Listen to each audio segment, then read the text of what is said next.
Que vostè ha estat membre del Consejo General del Poder Judicial i acaba promovent un referèndum per la independència de Catalunya. És una causa, diguéssim, pel fet de que... Sí, la veritat és que una cosa és causa de l'altra. És a dir, jo quan vaig anar, i això va ser l'any 2001, jo quan vaig anar al Consell del Poder Judicial pensava que era possible l'evolució, el que havia estat el catalanisme, diguem-ne, històric, és a dir, el que era possible l'evolució de l'estat espanyol per convertir-se en l'estat de tots, en un estat plurinacional, en la qual Catalunya tingués autogovern, fos respectada, els interessos dels catalans fossin respectats, i per tant, una cosa com pot ser Suïssa o com pot ser Finlàndia. Allà és on vaig veure que això és una pura il·lusió, que no hi ha cap mena de possibilitat d'avançar en cap sentit. I allà és quan vaig pensar que hi havia dues opcions, o bé la resignació, i per tant ser una província arraconada, o bé la independència. Els seus companys de llavors deuen, no sé si deuen continuar, si parlen encara actualment, però deuen estar sorpresos, potser. No, no cregui, no, perquè això va ser una evolució gradual. Sí, això va ser una evolució gradual a partir del 2003, 2004, és a dir, allí em vaig manifestar d'aquesta manera. I a tot s'ha de dir, allà el comentari que em feien tant el sector PP com el sector PSOE, perquè ja sap que la independència en aquesta matèria és una pura il·lusió dels sentits. El que em deien sempre era la de, però si tu eres espanyol, perquè los españoles dicen las cosas a las claras, mientras los catalanes son unos cagados y unos cobardes. Ah, doncs mira. Per cert, hi ha una altra persona que també ha arribat a la mateixa conclusió que el nostre convidat, tot i que la solució que ell proposa no és exactament la mateixa. Aquesta nit a 3:45 s'emet un documental de Manuel Huerga en què Miquel Calçada li fa una entrevista a Jordi Pujol amb motiu dels seus 80 anys i Pujol parla justament de la independència. Mirem què diu. Que hi hagi un referèndum on he de votar, molt bé, i el que s'hauria de fer un referèndum general i passarà el que passarà, molt bé, però hem de poder-ho fer, molt bé, clar, té tota la lògica del món i a més tota la força moral, perquè, diguem-ne, el tracte de la Catalunya no és correcte, i per tant, molts catalans que diuen, què diuen? No pot ser. No pot ser. Per tant, això, simplement, els dirigents polítics del país han de saber que aquest procés d'independència, que jo no nego que no pugui tenir viabilitat a llarg termini, però és extremadament difícil i que, contràriament, cada vegada s'ha dit que Europa això hi ajudaria, no, Europa en aquest sentit no ajudaria i no ajuda.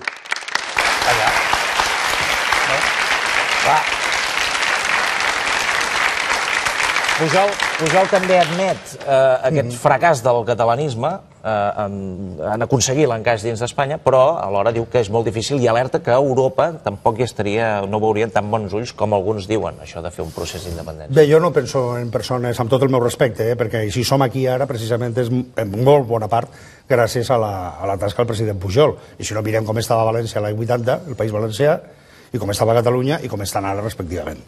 Ara bé, jo no penso en termes del que pot pensar una persona que està a finals de la seva vida, penso en termes dels que estan aquí. Penso en termes de la Catalunya que llegarem als que ara són nens i adolescents. Si viuran en una Catalunya lliure o viuran en una Catalunya sotmesa. Això és el que m'importa. No té curiositat per saber què votaria Pujol? Pujol, ja ho he dit moltes vegades. Pujol votarà sí. No ho deixa tan clar en el documental. Interpreti gestos i... A veure què diu.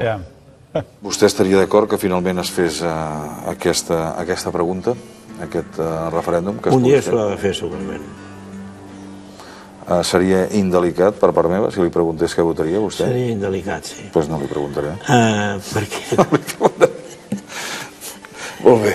Sí, per tant, vol dir que aquesta pregunta no me la fas. No li faré, doncs. És un això no toca, Tens una mica d'estudi. I sempre que ha dit això no toca, què volia dir? Fet d'intèrprets del... Cadascú interpreti, no? Fet d'intèrprets del president Pujol. No, jo crec que la cosa està molt clara. És a dir, estem en una democràcia. I en una democràcia, quan hi ha una discrepància sobre un tema, el que sigui, sobre la diagonal, sobre l'Estatut, sobre la Constitució Europea, què es fa? Votar. I la majoria decideix si vol una cosa o l'altra. De la mateixa manera que tindrem al novembre eleccions, o al novembre o el mes que toqui, eleccions al Parlament de Catalunya, la gent triarà i votarà quin partit vol que governi la Generalitat. I pensa que la conjuntura actual, amb aquesta crisi que passem, pot ser que la gent digui ara no és moment de parlar d'aquestes coses, ara centrem-nos en arreglar... És que ens centrem precisament per la crisi. És a dir, la crisi, en el cas de que fóssim independents, ara 20.000 milions d'euros que cada any se'n van a Espanya, se'ls quedaríem. Cadascun dels nens que estan aquí, 3.000 euros li paguen a Espanya cada any. Els nens inclosos? Els nens inclosos. Els habitants, només nascuts. Només nascuts. 3.000 euros per persona i any. Cada pensionat, cada jubilat, cada pensionista, cada vídua cobraria 2.500 euros més a l'any de pensió, sense pujar les cotitzacions. Per tant, de què parlem quan parlem de la crisi?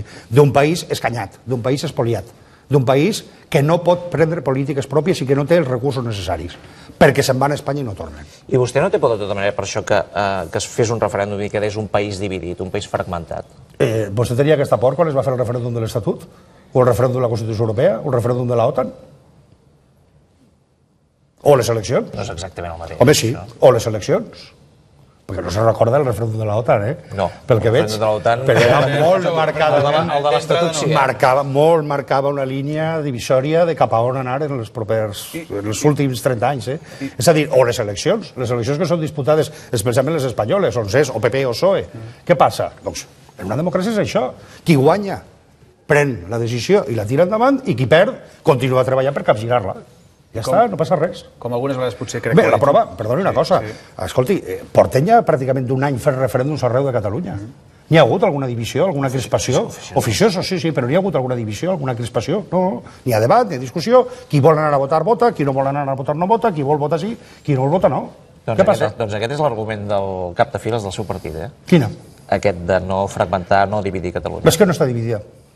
No, jo dic que és l'argument del cap de files del seu partit i que és un dels arguments que es posen sobre la taula. Bé, doncs, evidentment no hi estic d'acord, perquè insisteixo que en una democràcia els referèndums que s'han fet a Itàlia o els referèndums que s'han fet als Estats Units sobre si s'accepta o no el matrimoni homosexual, sobre si es penalitza o no es penalitza l'avortament, sobre si s'admet o no s'admet el divorci, que són temes de gran calat social, ha guanyat el sí o el no cada vegada i tots estan contents i estan feliços. Hi ha hagut un tema que ha sortit una mica aquí, que és el tema de la possibilitat de la frustració. És a dir, li prometem a la gent, sí, vostè podrà anar a votar, ens està veient algú per la tele, vinga, visca Catalunya, me'n vaig a votar, i al final resulta que d'aquí 1 o 2 anys això acaba en un no res i l'únic que hem fet és generar tots plegats una mena d'això. Home, a mi em fa gràcia que això de la frustració ho diguin els que van promoure un estatut d'autonomia i no han tingut la capacitat de que l'Estatut aprovat pel Parlament de Catalunya fos aprovat pel Congrés dels Diputats. I després tampoc ha tingut la capacitat de que després no sigui arrenat pel PP i el PSOE al Tribunal Constitucional. És a dir, que quan hi ha lliçons de frustració, aquells que es van embarcar a l'Estatut que comencen a mirar-se ells mateixos. Perquè portem 7 anys de frustració amb la història estatutària. I segona part, escolti, endavant, qui guanyi, guanya i qui perd, perd. I per tant, això quina frustració és? Estarà frustrat el partit que perdi les eleccions al Parlament de Catalunya? O estarà frustrat el que perd un referèndum de la Diagonal? Frustració lògica, no? Claro, perquè agrada guanyar, però res més. Suposo que hi haurà una campanya, un cop s'aconsegueixin les firmes i s'engegui el procés, estan pensant en fer alguna campanya, alguna cosa per explicar a la gent. D'entrada hi haurà una campanya per recollir firmes, suposo. Sí, la primera és la recollida de les signatures, clar. Que s'han d'arribar en el moment en el qual passin els tràmits, el Consell de Garanties Estatutàries, la Junta Electoral, tot això. Per tant, estem passant-nos una...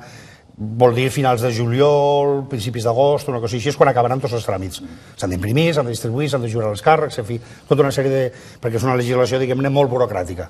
Un cop acabat això és quan comença el termini de 6 mesos, ampliables a 8, i llavors és quan llançarem arreu, insisteixo que ja n'hi ha més de 2.000 persones apuntades.